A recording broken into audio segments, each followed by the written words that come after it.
There's a man in Atlanta named Marcus. He's 34, works a steady job in logistics, makes around $58,000 a year. Nothing flashy, nothing terrible, just average. He pays his rent on time, keeps his car running, and tries to save when he can. But every month feels the same. His bank account rises a little, then drops back down.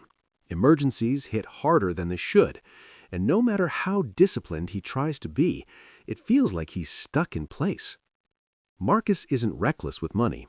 He's not blowing thousands on luxury brands or taking wild financial risks. If anything, he's doing what most people are told to do. Spend carefully, pay bills, save what's left. So why does it still feel like he's losing? Because what Marcus doesn't realize is that the system he's operating in was never designed to reward average.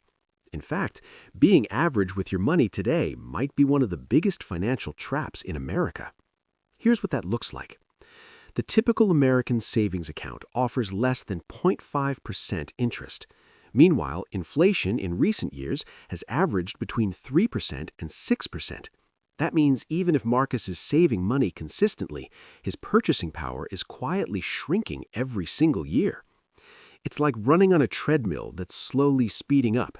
You feel like you're moving, but you're actually falling behind. Now add in rising housing costs, healthcare expenses, and debt interest. According to data from the Federal Reserve, nearly 60% of Americans don't have enough savings to cover a $1,000 emergency.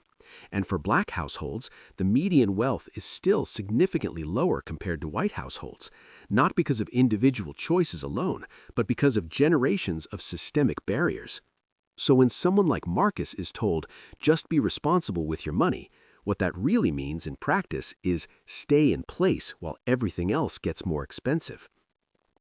And that's where the hidden system starts to reveal itself. Because the financial world doesn't reward stability, it rewards movement. Banks make money when you borrow, not when you save. Corporations profit when you spend, not when you hold back. And the market grows when people invest, not when they sit on cash. So if you're being average, saving a little, spending carefully, avoiding risk, you're actually sitting in the least rewarded position in the entire system. You're not losing because you're doing something wrong. You're losing because you're doing what feels safe. Now let's go deeper. There's a psychological layer to this that most people don't talk about. Humans are wired for survival, not optimization. We're designed to avoid risk, to protect what we have, to stay within what feels comfortable. For someone like Marcus, who may have grown up seeing financial instability, that instinct is even stronger. The idea of investing can feel like gambling. The idea of taking calculated risks can feel dangerous. So the natural response is to play it safe. Save your money, don't lose it. But here's the problem. In today's economy, playing it safe is the risk. Because when your money sits still, it doesn't just stay the same, it slowly erodes. And over time, that erosion compounds. Let's say Marcus saves $5,000 over a few years. He feels proud, and he should.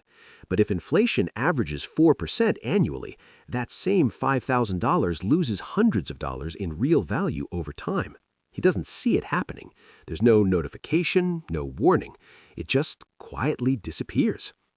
Now compare that to someone who invests consistently, even small amounts. Historically, the stock market has returned around 7 to 10% annually over the long term. That difference between losing 4% and gaining 7% is the gap between staying stuck and building wealth.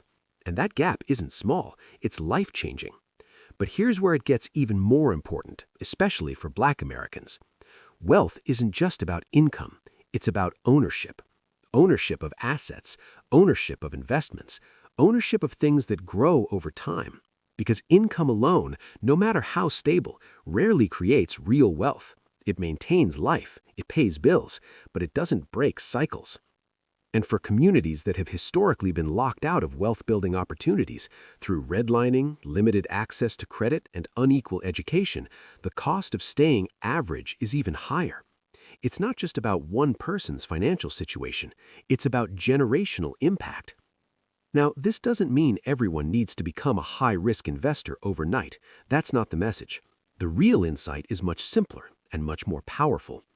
Being average with your money isn't about how much you make, it's about how your money behaves. If your money is sitting still, you're average in the wrong way. But if your money is slowly growing, even in small, consistent ways, you're already stepping out of that trap. That could mean learning how investing works, starting with small amounts, taking advantage of employer retirement plans, understanding how compound growth actually works over time. It's not about perfection, it's about direction. Marcus doesn't need to double his income overnight. He doesn't need to take massive risks or chase quick money. What he needs is to shift from preservation to participation, from just holding money to letting it work. Because the biggest lie people are told about money is that stability equals safety. But in reality, stability without growth is just slow decline. And once you understand that, everything changes. You start asking different questions. Instead of asking, how do I avoid losing money, you ask, how do I make my money grow, even a little? Instead of what can I cut back on, you ask, what can I build? And that shift, that small mental change is where real financial transformation begins. By the end of the year, Marcus isn't a completely different person. His life doesn't look dramatically richer overnight, but something has changed. His money isn't just sitting anymore. It's moving.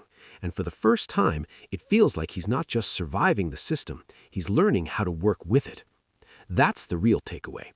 Being average with your money isn't safe anymore, but being intentional, even in small ways, is powerful. Because wealth doesn't come from standing still. It comes from understanding the game and finally deciding to play.